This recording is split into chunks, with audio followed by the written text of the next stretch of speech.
Hi guys, in this episode of the Nostalgia Trip, I'm gonna be continuing with my reactions to Teenage Mutant Ninja Turtles, the 1987 series. Currently we are on Season 3, Episode 33, Case of the Hot Kimono, which I think is gonna be another episode which is going to feature Usagi, which is definitely the thing that makes me excited about this episode, because the title doesn't really seem particularly exciting. But if it does end up being an exciting Usagi episode, I would be really happy. The thing is though, I don't think we're gonna keep Usagi for that long. Maybe a couple more episodes and I'm pretty sure he's gonna be out. Which would be very sad because of how much I enjoyed him in the last episode. But yeah, I'm gonna try to squeeze as much enjoyment as I can out of his participation in the show, and maybe hopefully he's gonna appear more than once, because he did appear more than once in the 2003 series, although he only appeared like once in the 2012 series, so there's a precedent either way. But regardless, I'm hoping that I'm going to be having a lot of fun with this episode, so let's get into it and find out. Although before we do, as usual, I do want to remind you that I would really appreciate it if you guys could help me out with my transition by donating to my Patreon or Ko-fi account, because for those of you who didn't know, I am trans, and by doing so you also get access to the full-on version of this reaction and all of the reactions that I do on the channel, which includes cartoons, short live-action TV series, long live-action TV series, and movie full-on reactions. Alternatively, you can also just stick with the YouTube version and simply like the video, but it is always appreciated if you do make the extra step of supporting me. Now that we've gotten that out of the way, without further ado, let's get into the reaction to episode 33, The Case of the Kimono, in 3, 2, 1. Give me some more Usagi!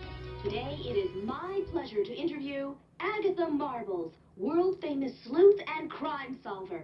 Don't care. Why, Where's thank you, Usagi? April. When do I get to meet the legendary Teenage Mutant Ninja Turtles?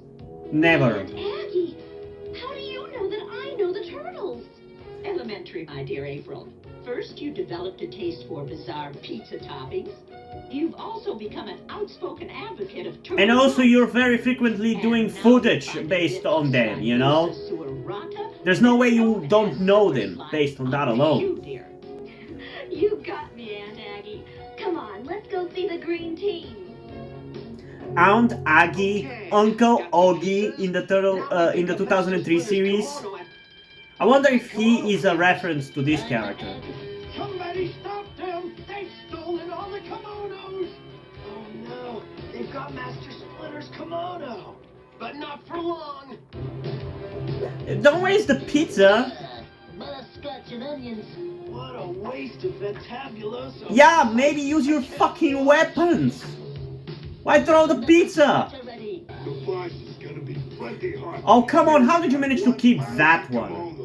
Mega disaster, dude! We saved all the kimonos except one. Right. Master Splinters. It is an honor to meet the greatest detective in the world, Miss Marbles. Oh, I mean, he does look still pretty fashionable with this my one. kimono is out being cleaned. You flatter me, Mr. Splinter. No, not Mister. Please, just call me Master. So what's it Why- like having the world's greatest Why would she call you Master? It's not like your first name is Master. It's better for her to call you Yoshi or Hamato. A couple of goons just stole your kimono. This is most distressing. It is, but where the hell's Usagi? Don't Are we sweat not it. gonna get him in this episode? Because that would be a bummer as hell. A hot kimono? What makes me think this is the start of something wacky? Because it's a stupid filler episode and there's no sign of Usagi. You see, boss, there was these funny green guys in trench coats. I don't care about no funny green guys. So people do notice that the turtles are green, right? Whenever they walk somewhere, so the disguises then don't really work. Oh no, it's those same green guys. Oh no, it's those same crooks. Oh no, and we're fresh out of pizzas. You have weapons, you idiots! You crummy kimono nappers. Or did the writers fucking write them out at this point? The quick kimono cleaning. Yeah, I'm not really as into into this episode as much as I was for the last one. I'm honestly kind of bothered by the fact that this does not feature Usagi whatsoever. I kind of expected it because of the stupid title, but I'm pretty sure next episode is gonna feature him, so how the fuck do they explain it? Or are these episodes supposed to be in like a different order or something? Why can't TMNT fucking not have one series with shitty episode order? It's like a surprisingly common issue. Just for laughs. I've got a hot lead. An informant says he knows where the stolen kimonos are. We're going to meet him at the warehouse on Elm Street. Oh, I've tried every test there is, but I just can't analyze this oil. Perhaps I may be of service. Sometimes human senses are more precise than electronic ones. Quite well. I don't see how that's the case. If you'll permit me.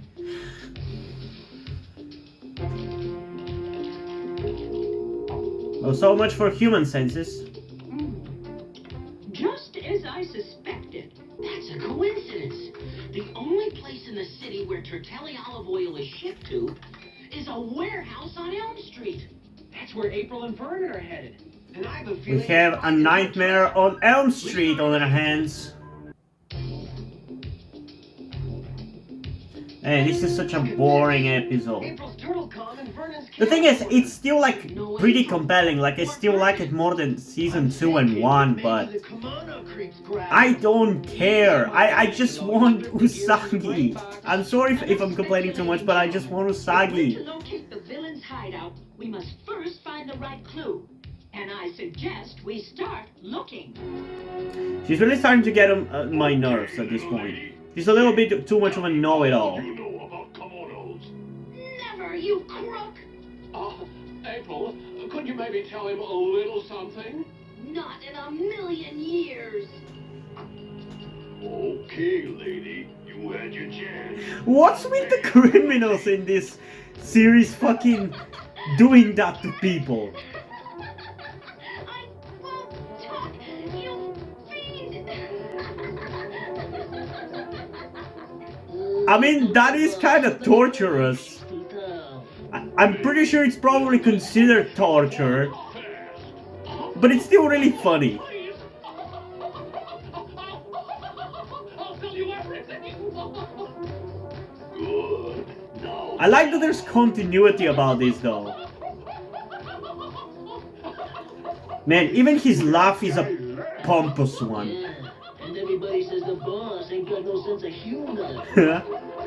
If we can't find the kimono thieves, perhaps we can make them find us. Amazing. That's exactly what I was thinking. Can you stop making my jokes for me, Raph? And in the third grade? If you don't want to get my wrath.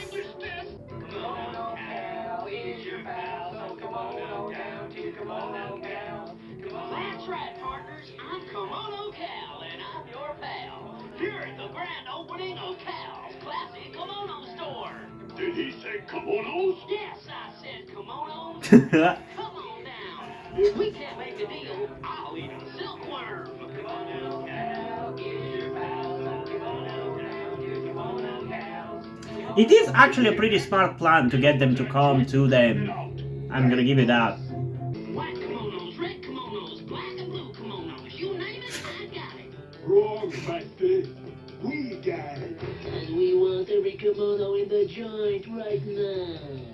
Now remember, Turtles, Donatello and I will be following you. These are all the kimonos. And this show really turned into fucking the Aunt Augie show all of a sudden. And the thing is, it's still weirdly compelling. Like, how is that working? It's still weirdly compelling. Man's working at Aggie. Right. The rats have taken. But I just really... I really wanted more of Usagi. Quick, Vernon, the dawn's gone. Let's make a break for it. Oh, no, thank you. I'm staying right here. Where Dawn Tortelli can keep tickling your toes. On second thought, let's get out of here. Now, Don Tortelli, you're about to get turtle waxed. Oh no! It's April and Vernon. They're out on the ledge. How? Are you sure this is the way out? Are you... Why? I have the instincts of a jungle cat. no idea. In the brains of a moron? Talk about the blindfolded leading the blindfolded. We'd better follow. How did you manage to get there? April, what are you babbling about?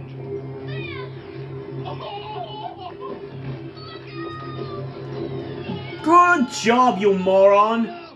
Disaster City! I can't look! Where's Spider-Man when you need him?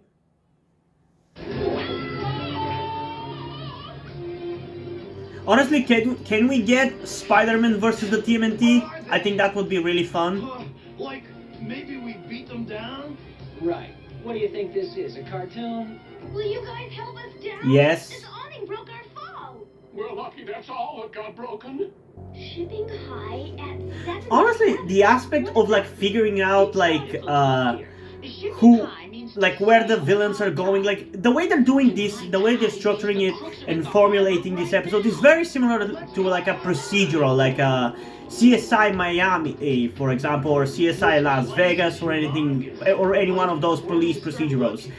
So that aspect of the episode is actually pretty entertaining, but it still is a bad idea to put this episode after the Usagi one and expect me to care, you know?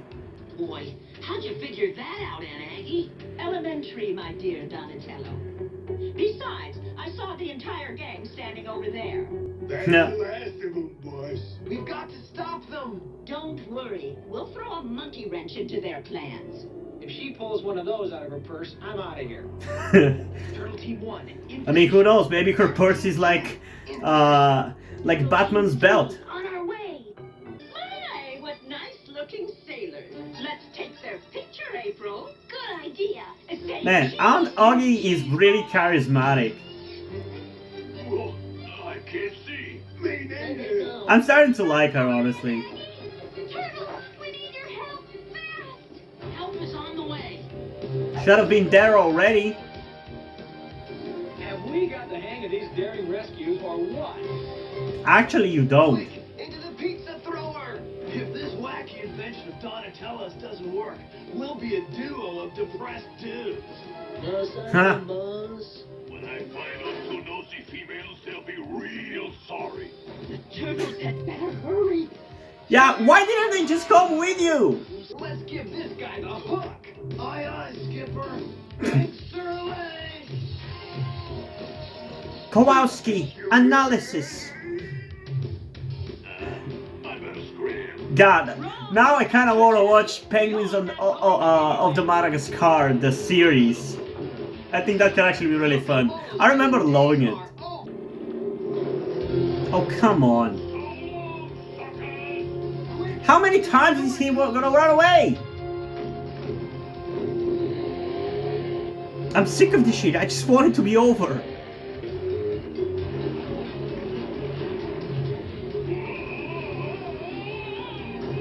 In the trash. Where you belong. Enough to make a guy go straight. Tell us, Turtelli, why did you want all those kimonos anyway? Well, if you have to know, there's a map woven into one of them. I had to grab them all to find the right one. And if it wasn't for you meddling turtles, we would have gotten away with it. Buried treasure. You mean the map on Mr. Splinter's kimono? The one that shows where the lost treasure of Emperor Nakamura is buried? What? Yeah, that's the one. You know about the treasure? I ought to. I led the expedition that dug it up last year. You already found it? Oh. What? Oh, yes. It seems you... Since when are you on Indiana Jones style? Now I'm really starting to think that Uncle Augie in the 2003 series is a reference to her, because he was also kind of an Indiana Jonesy type. Okay, so that was this episode, I guess. I mean, I'm gonna be honest as usual. While I'm not necessarily big fan of it, because I was hoping for another Usagi episode, which is what I was led to believe that this was going to be, because the previous episode was about Usagi. I'm pretty sure next episode is going to be about Usagi. So how the hell was this episode not about Usagi? I don't understand. Despite the fact that it bothers me that it's not about Usagi, and that made me not enjoy it that much, I still think it's a pretty good episode. It's pretty compelling. it's annoying how many times we had to go after the crooks, and I don't really care about random fucking crooks in the show. At least the last time when we had a bunch of random crooks, which I think it was with the Maltese hamster episode, all the way back in the beginning of season 3. Shredder was still involved in that one, and it was a creatively portrayed episode with a lot of like homages to like detective stories and how detective stories used to be like done at one point with like monologues by Donatello. Like that shit was really cool. Plus the rainy atmosphere of that episode was really cool as well. But for this episode, we don't really have that. Instead, we have this granny who is honestly a surprisingly entertaining character, with her constantly pointing out the clues and being one of the most competent people in characters. That was definitely entertaining, but it still didn't replace Usagi for me. And I hope that after we're done with the Usagi episodes, I'm not gonna constantly be whining about why we don't have Usagi still, but I really miss him. I want more of him. He was just so entertaining last episode. Insanely entertaining. And I just want more of that, man. He was just so fun. And I enjoyed her. Like I said, I enjoyed her. I enjoy how competent she is. That's pretty cool, especially for a cartoon from the 80s. But again, it's just kind of in the shadow of the previous episode for me. If it was said before it, I think I would have enjoyed it more. But now that I was waiting for Usagi, this just kind of completely overshadowed this episode, you know? Still though, like I said, it's pretty good, which is why in terms of our rating, I'm gonna give this one a solid 8.5 out of 10, because it was still a very entertaining episode. It just goes to show how good this show is during this third season, which is still really wild to me, because like I said before, in previous videos, I thought that season 3 and season 4 were gonna be the worst seasons of the show. And there's still a possibility that season 4 might even be in the case, maybe season 5, maybe season 6. I don't know. We still haven't gotten there, but because of how long season 3 and 4 are in particular, I was really dreading getting to them, because if I wasn't enjoying the show during like season 1 and 2 that much, when those seasons were like very short, how would I be able to go through season 3 and 4 without losing my mind? But luckily, I've been loving season 3 so damn much, so there's that. But if even these random like filler episodes are really entertaining, it just goes to show how good this show is. I completely understand why this show was as big as it was and why it was as popular as it was. On the other hand, why do people still glorify it compared to the 2003 and the 2012? That's something that I don't understand, because yeah, it's good, it's entertaining, but so is 2003 and 2012, and yet this version of TMNT still gets all the fucking glorification from the general population and general pop culture. Like, to general pop culture, the 2012 and 2003 series are just basically not a thing still. Especially the 2003 one, I feel like. But I'm getting a little bit sidetracked. Yeah, I think that's all I have to say about this episode. Entertaining characters, shitty villains, kind of lackluster plot, but overall fine. I am curious though, what do you guys think about this episode? So comment thoughts down below and let's have a discussion about this. And also, before ending this video, I just want to give a huge shout out to my currently 4 patrons on Patreon: Omar Bridgman, Deadpool, Corvidet, and Drew. Thank you guys for your support, I really appreciate it. It really means a lot to me. You have decided to support me, have continued to support me for such a long time. Hope you continue to enjoy my content and continue to support me going forward. Thank you very much. Another thing that I also want to tell you guys before we end this video is something about me that some of you may or may not already know, that will also explain why do I look and dress the way that I do in my videos. That thing being the fact that I am trans. In particular, I am somewhere between a non-binary person and a trans woman, though I am unsure at the moment and probably won't be sure until I talk to a professional who deals with trans people. But that is where the reason why I'm telling you all this comes. I need your help. Due to the fact that I live in a homophobic and transphobic Eastern European country, with a family that won't really ever accept the fact that I'm trans if they ever found out, it's not really feasible or easy for me to transition here with minimal to no repercussions. So that's why I would really appreciate any kind or any amount of support that you guys can give me with this. That said, I don't want to guilt trip you or anything. I don't want you to feel like you have to help me. So if you don't want to or you don't have the means to help out, that's okay. Don't feel bad. I just want you to know that it would be greatly appreciated if you did help me get out of this situation. If you have any further questions, feel free to ask me, and thank you for hearing me out. And yeah, hope you guys enjoyed this video, and if you did, please leave a like and subscribe. Also, check out the link in the description to my Wattpad, where I post my stories, because in addition to doing all these videos on my channel, I'm also a writer. And if you don't enjoy my stories or simply enjoy my videos, you can head over to my Patreon or to my Ko-fi account, where you can pledge your support and help keep the channel going, help support me so I can keep writing stories you enjoy. But if you don't want to do it, that's completely fine. You can still help me out in other ways, like liking this video, subscribing to the channel, and especially sharing this video with somebody who you think might enjoy it. And I think it's pretty much it for this video, so hopefully I'm gonna see you in the next one. Bye!